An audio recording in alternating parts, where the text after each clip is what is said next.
So this is the one-way ANOVA table. What is the source? Column. What are the parameters we have to find.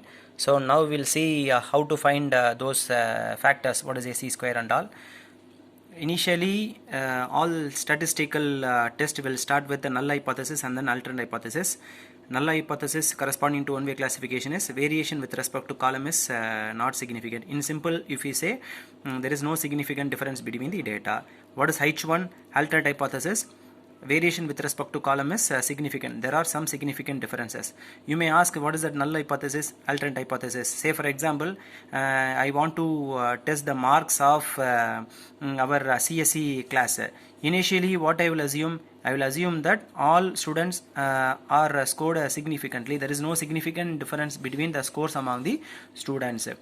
I will treat that everyone are equal, like that, or everyone will score more or less same, like that, or everyone will pass, like that. That is what null hypothesis. What are the alternate hypothesis? There won't be any significant differences. Alternate hypothesis, there will be some significant differences. Some may fail or some may score centum, like that. This is what null hypothesis and then alternate hypothesis.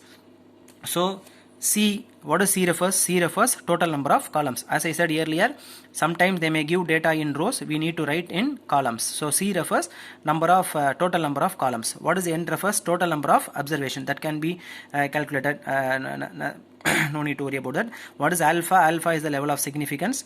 That is a probability of rejection region. So that means how many percentage we are going to reject? 5%. That means 95% we are going to accept our conclusion.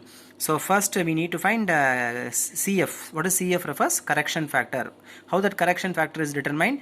GT square divided by N. What is the GT? Grand total square divided by N. So you will be having a data. So you need to find the sum of all the data. That is a grand total square that divided by N. And then TSS. What is TSS? Total sum of squares. How to find the total sum of squares? Sum of squares of all observation. What does that mean? Sum of squares of all observation mean they have given the data, so you need to square all the data and their sum. Sum of squares of all observation. So all observation you have to square that and then you need to find the sum. Minus correction factor. Don't forget, whenever correction factor determined, we need to subtract from all what we are going to find. So what is TSS? Sum of squares of all observation minus correction factor. What is SE square? So that corresponds to column. So that means column will be there. You find their column total.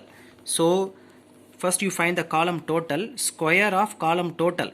So find the column total, you square that, divided by in that column how many number of elements are there, you divide by that. Similarly you have to do for each and every column. Each columns you need to do. Suppose they have given 4 columns, means you find the total of first column, square it, divided by how many number of elements are there, divide by that, plus second column, you find the total of the second column, square it, divided by number of elements in that. Similarly you have to do for all columns. So sum of squares of all column total divided by number of elements in that respective column. Don't forget, we need to subtract by correction factor minus CF.